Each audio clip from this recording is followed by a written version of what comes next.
Finally at lunchtime. When you're dealing with kids with autism, it's not an easy task.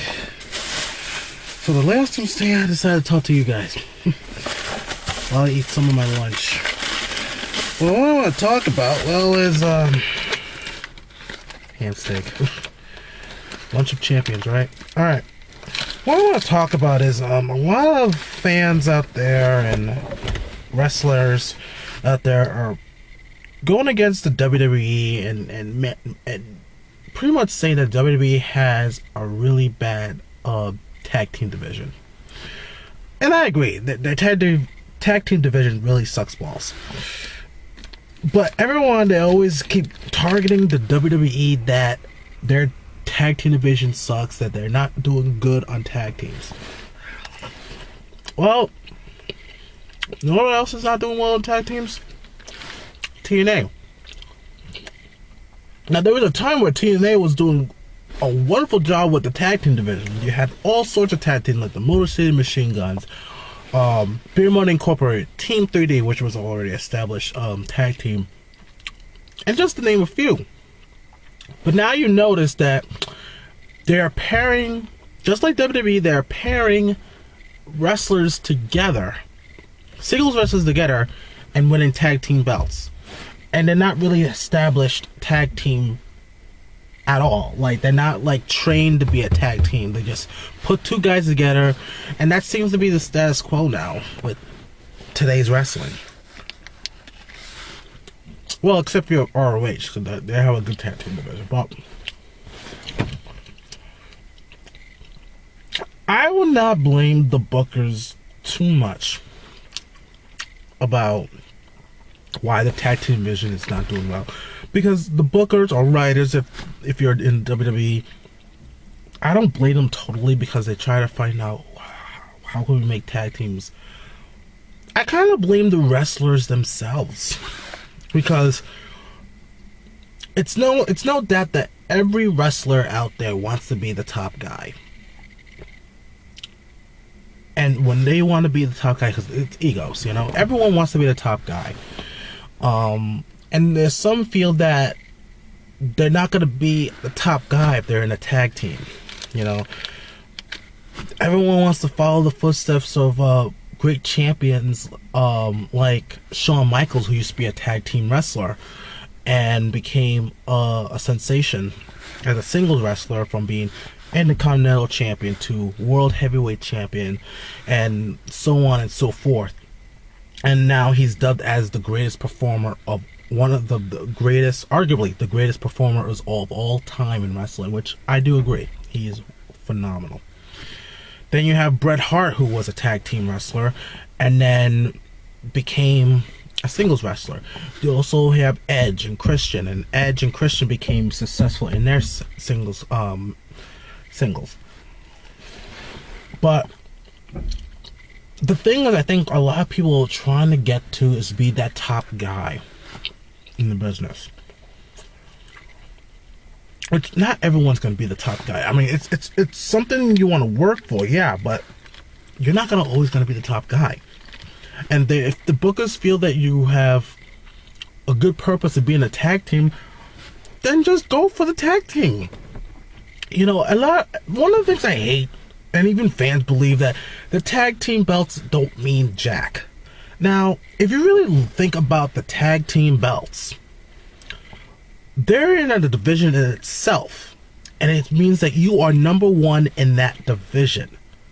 That all the tag teams in the world, you are the best tag team wrestler. I think it's just as important as the top tier belts, honestly. I mean, with the top tier belt like the World Heavyweight Championship, or the WWE Championship, or even the TNA World Heavyweight Championship, is just as important as the tag team championships. But here's the problem why it's not that important, because some of the wrestlers don't really put much effort into making it important. Back in the day, during the Attitude Era, where tag team wrestlers started becoming a big, huge thing. You had the Hardy Boys, you had the Dudley Boys, you had the Acolytes, you had the Brood, you had a score of tag teams, even Edge and Christian. And they brought new meaning to the tag team belts. And it became such an importance that, in my opinion, and I hope in your guys' opinion, it was just as important as the WWE Championship. You know? But again, I just think that it's not just the booker's fault that they don't know what to do with tag teams. I think it's just because of the wrestlers who wants to be the top guy. Everyone wants to be the top guy. How do I know this? Well, from experience, I'm a wrestler myself. I work for a wrestling company called Renegade Wrestling Alliance. If you want to check them out, see the, yep, you see that? Okay, that's a website. Click on that, or even click on their channel. Sorry, got giving you both on that. Check out my matches; they're good. But I've seen a lot of guys in our RWA who the booker would book two guys together and say, we're going to make you guys a tag team. And you always have that one guy who says, no, I don't want to be a tag team because I want to be a singles wrestler. And then sometimes those tag teams don't even last but 3 months, which has been a while. You know, I mean, there's never been much of a tag team except for the Power Trip that lasted like a long time run as a tag team. Most tag teams in our company last about 3 months, 4 months, 6 months, not even like a longevity of a year, because you have that one guy that wants to be the singles guy.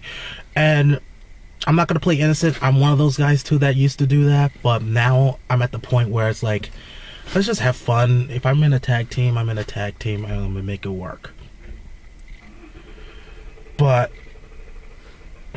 that's the way I see it, you know. So it's not entirely the booker's fault, guys. I know I'm saying it again, but it's not entirely the booker's fault. You have to consider all the wrestlers willing to work it, because if you really want to be a tag team wrestler and make it work, only wrestlers can make it work. But if you're not putting your heart into it and the bookers see that, they're not going to do much with it. Then all they're going to do is continue to put two singles wrestlers together and put the belts on them, like Daniel Bryan and Kane. And yes, they have a tag team name, but they're still singles wrestlers being a tag team, and they won the belts. Same as Team Rhodes Scholar. Those are guys that get attention. I mean, what happened to the Uso brothers? What happened to the Primetime Players? You know, those are actual tag teams. But again, it kind of depends on the wrestler or what they want to do. I mean, we had a new tag team coming in with the I think it was Tyler Rex and Kurt Harkins going to do like some kind of Magic Mike gimmick, and unfortunately Tyler Rex decided to leave. You know, and that's something to consider. So yeah, some guys are going to want to be the Shawn Michaels or the Bret Harts of the group. Not everyone's gonna be. I never claimed to be. I just like to go out there and wrestle. If they put a title on me, they put a title on me, and I'll just make it work. But you know, don't always blame WWE for every little thing. You know, yeah, I guess I'm sounding like I'm, you know, sticking up for the WWE, but it's not just the booker's fault, the writer's fault. It also has to do with the wrestlers and their passion to want to do it. You know, so that's where I see it. Alright, I'm gonna finish this ham. If you have any rebuttals to what I said, you know where to post your thoughts down there. Whether it's positive or negative, give me your thoughts, man. I mean, I'm open to rebuttals, even brutally honest rebuttals. Alright? Okay, so this is Duo Dreamer rant number 5. Have a good day.